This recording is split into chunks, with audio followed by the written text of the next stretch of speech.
Halo semuanya, kita akan belajar kembali tentang materi tematik kelas 5, tema 1, organ gerak hewan dan manusia.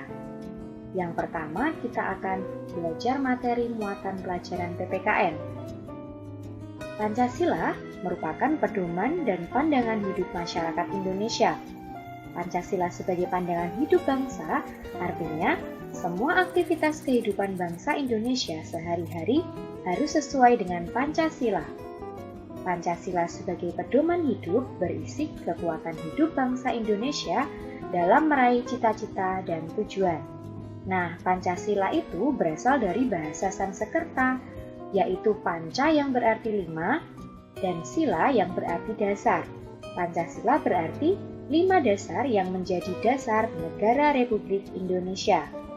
Nah, Pancasila merupakan unsur mutlak yang membentuk kesatuan. Artinya, setiap sila saling menjiwai dan dijiwai sila yang lain. Nah, ini dia lambang dari sila-sila Pancasila beserta bunyinya. Dari sila pertama sampai dengan sila kelima ya. Oke, selanjutnya. Nah, ini dia perilaku yang mencerminkan nilai-nilai Pancasila yang sesuai sila pertama. Misalnya, tertib dalam menjalankan ibadah dan tri kerukunan umat beragama, termasuk kerukunan intern umat beragama, kerukunan antar umat beragama, kemudian kerukunan antar umat beragama dengan pemerintah. Yang kedua, tidak mengganggu teman yang berlain agama saat beribadah. Kemudian yang ketiga, selalu bersyukur kepada Tuhan. Lalu yang sesuai sila kedua, menolong orang yang terkena musibah. Mau mengajari teman yang belum paham dengan pelajaran tertentu. Yang ketiga, hormat dan patuh kepada orang tua dan guru. Sila ketiga, contoh perilakunya adalah mengikuti upacara bendera dengan tertib, rela berkorban demi bangsa dan negara, lalu mencintai produk dan budaya Indonesia. Selanjutnya, untuk contoh sila keempat perilakunya adalah 1. Memberikan suara dalam pemilihan ketua kelas, berani mengemukakan pendapat di depan kelas, membiasakan diri bermusyawarah dalam menyelesaikan masalah. Nah, musyawarah itu untuk mencapai mufakat. Apabila tidak tercapai mufakat atau kesepakatan, maka bisa diambil pemungutan suara atau voting. Yang kelima, sila kelima. Contoh perilakunya adalah berlaku adil kepada siapapun, lalu menghargai hasil karya orang lain, bergaya hidup hemat, dan suka menabung. Nah, itu untuk materi PPKN. Selanjutnya kita ke muatan bahasa Indonesia.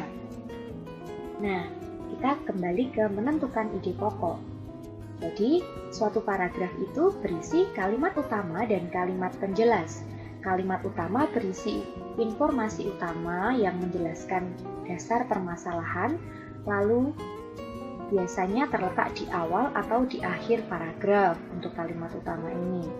Sedangkan kalimat penjelas atau kalimat pendukung berisi informasi tambahan untuk menjelaskan lebih rinci yang disampaikan pada kalimat utama.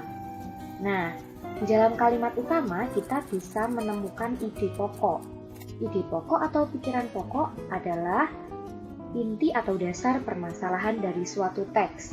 Nah, langkah-langkah mencari ide pokok dari teks pasti dengan cara membacanya, lalu mencari kalimat utama dan menentukan ide pokok dengan meringkas kalimat utamanya atau mengambil intinya. Kemudian, untuk teks lisan adalah teks hasil pembicaraan seseorang ataupun hasil percakapan.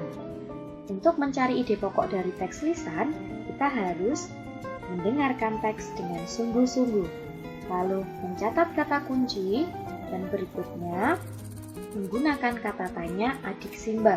Apa, di mana, kapan, siapa, mengapa, bagaimana, lalu berapa. Nah, itu ya. Lalu, langkah menyusun paragraf berdasarkan ide pokok. Nah, menentukan topik dari paragraf yang akan dibuat, lalu menentukan ide pokok dari paragrafnya, Membuat kalimat utamanya terlebih dahulu, lalu mengembangkan kalimat atau ide pokok itu menjadi beberapa kalimat. Nah, gunakan bantuan adik simbab untuk melengkapi kalimat-kalimat penjelasnya. Nah, lalu dituliskan kalimat penjelasnya dan disusun kembali agar menjadi paragraf yang padu.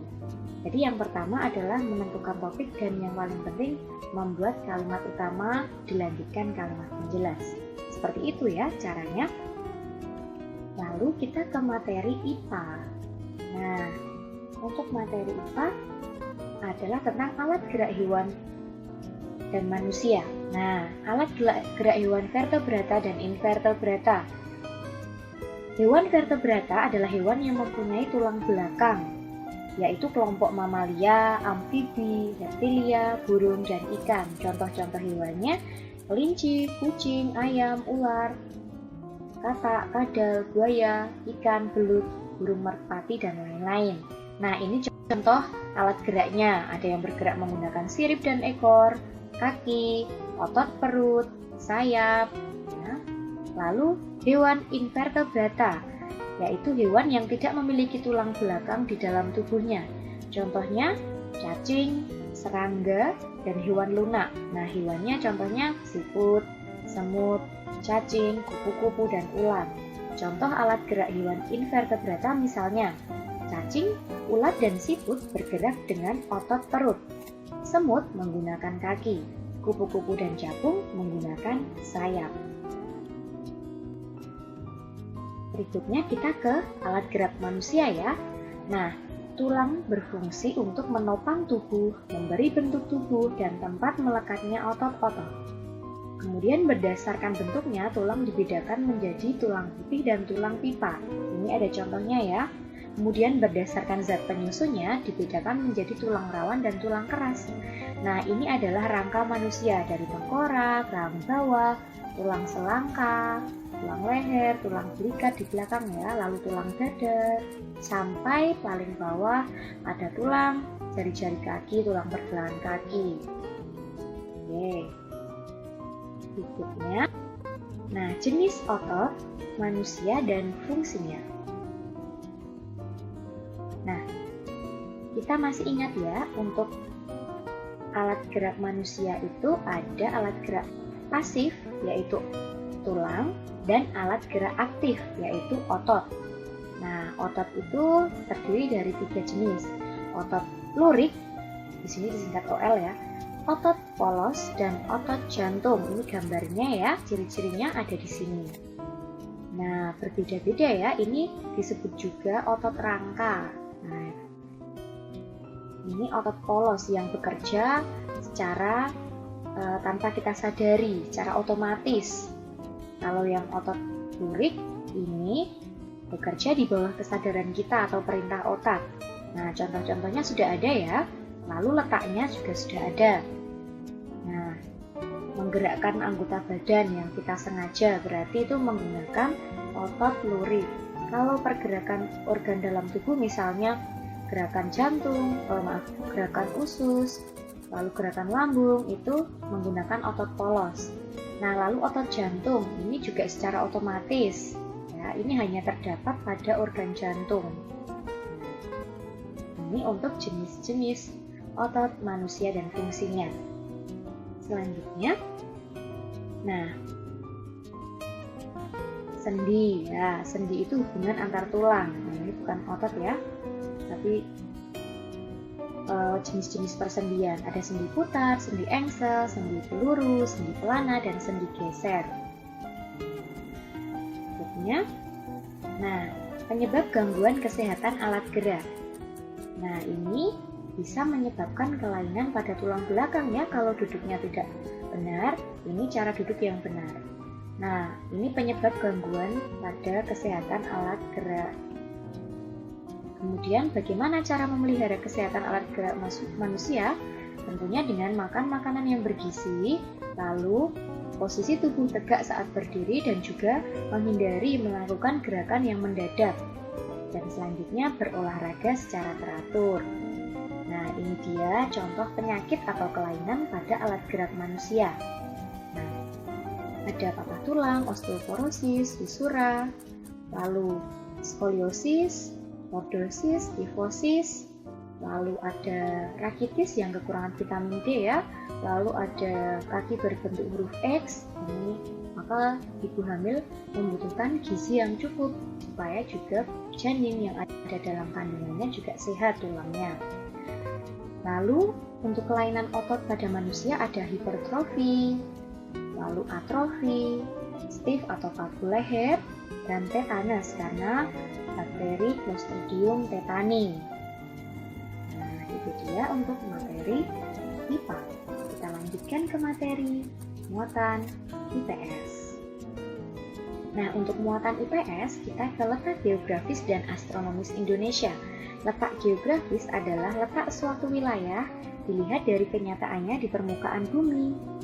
Nah, secara geografis Indonesia terletak di antara benua Australia dan benua Asia, serta dua samudra, yaitu Samudra Pasifik dan Samudra Hindia. Selanjutnya, letak astronomis adalah letak suatu wilayah yang dilihat dari posisinya di garis lintang dan garis bujur. Berikutnya, letak astronomis Indonesia ada di antara 6 derajat lintang utara sampai 11 derajat lintang selatan dan 95 derajat bujur timur hingga 141 derajat bujur timur. Nah, garis lintang itu garis hayal yang melingkar secara mendatar ya, permukaan bumi. Sedangkan garis bujur adalah garis yang menghubungkan kutub utara dengan kutub selatan. Selanjutnya, ini ada peta Indonesia. Ada batas-batas wilayah Indonesia. Nah, di sebelah timur, di sebelah utara, di sebelah barat, dan di sebelah selatan. Selanjutnya, pengaruh kondisi geografis Indonesia sebagai negara maritim. Tentunya ada dampak positif dan negatif. Dampak positifnya memudahkan komunikasi dan interaksi. Lalu, pengaruh budaya yang baik dari dalam atau dari luar daerah sehingga memperkaya keragaman budaya.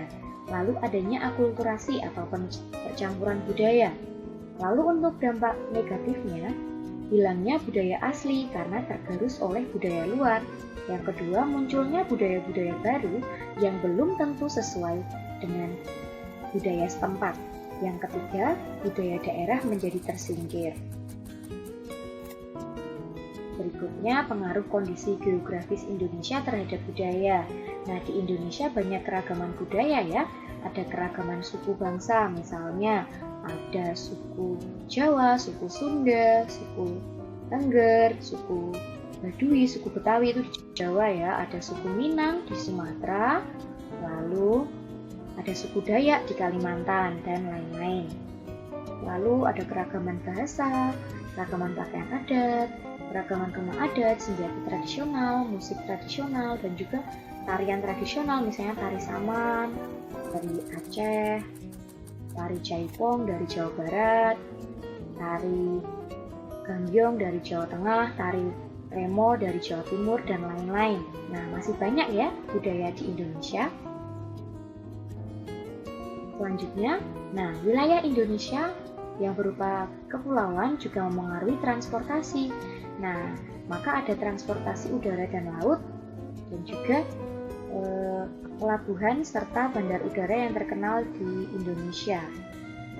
Nah, ini pelabuhan yang terkenal di Indonesia. Lalu ini bandara yang terkenal di Indonesia. Di Jogja ada 2 ya, Adi Sucipto yang ada di Sleman, Jogja. Lalu dia Yogyakarta International Airport yang ada di Kulon Progo. Oke. Itu untuk bandara dan pelabuhan yang ada di Indonesia. Selanjutnya, persebaran flora dan fauna di Indonesia. Nah, flora itu tumbuhan ya. Kemudian untuk fauna itu hewan. Nah, ada di bagian barat dan timur. Untuk fauna ditandai ada bagian tengah ya. Nah, untuk bagian barat seperti ini ciri-cirinya. Lalu di bagian Indonesia Timur seperti ini. Beda ya, ini berkebalikan. Lalu untuk fauna di bagian barat ada contohnya ini. Lalu di bagian tengah dan di bagian timur. Nah, untuk fauna Indonesia bagian barat dan bagian tengah itu dipisahkan oleh garis yang namanya garis Wallace. Lalu untuk Indonesia bagian tengah dengan bagian timur dipisahkan dengan adanya garis Weber. Nah, itu ya untuk materi IPS-nya. Selanjutnya kita ke materi SBDP. Nah, dari SBDP tentang gambar cerita, yaitu gambar yang saling berhubungan lalu membentuk sebuah cerita. Contohnya adalah gambar ilustrasi. Nah, gambar ilustrasi itu berfungsi untuk memperjelas, memperkuat, memperindah, memperkaya, atau menerangkan suatu cerita. Nah, bisa berupa foto atau gambar tangan. Langkah-langkah untuk membuat gambar ilustrasi: yang pertama, menentukan tema. Yang kedua, membuat sketsa atau rancangan menggunakan pensil tentunya. Yang ketiga, mewarnai gambar menggunakan alat mewarnai agar lebih menarik. Berikutnya, ini jenis-jenis gambar ilustrasi realis, dibuat seperti keadaan aslinya, nyata ya. Kemudian karikatur, biasanya berisi kritikan atau sindiran. Gambarnya melebih-lebihkan atau mengubah dari objek aslinya. Nah, seperti ini misalnya kepalanya lebih besar daripada bagian tubuh yang lain. Lalu 3, kartun. Ya, berfungsi untuk menghibur dan berisi humor. Biasanya hewan, tumbuhan, atau manusia juga ada yang digambar dalam bentuk kartun. Kemudian gambar dekoratif, mengubah objek aslinya dengan menonjolkan sisi keindahan, tetapi tidak mengubah ciri khasnya. Ini biasanya untuk hiasan-hiasan seperti itu. Selanjutnya, komik. Nah, komik itu cerita bergambar yang bersifat lucu dan umumnya mudah dicerna, serta dibuat khas dengan paduan kata-kata. Nah, fungsinya ini ya. Lalu biasanya kata-katanya disajikan dalam balon-balon kata. Ciri-ciri komik ini dibuat untuk menyampaikan cerita, gambarnya berimbang, menggunakan percakapan yang mudah dipahami, dapat bersifat kepahlawanan, lalu penggambaran watak secara sederhana dan mengandung cerita humor untuk menghibur pembacanya. Berikutnya, gambar cerita pada cover. Cover adalah tulisan atau gambar yang terdapat di halaman terdepan pada sebuah buku. Nah, ada 3 bagian ya untuk cover itu. Ada sisi depan, belakang, dan punggung cover. Untuk unsur-unsur cover buku, ada jenis huruf, lalu kalimat penjelas judul, nama penerbit, identitas penerbit, gambar yang menarik, lalu sinopsis dan identitas buku pada punggung buku. Nah, itu dia untuk materi tema 1. Untuk materinya sudah selesai. Terima kasih semuanya dan sampai jumpa.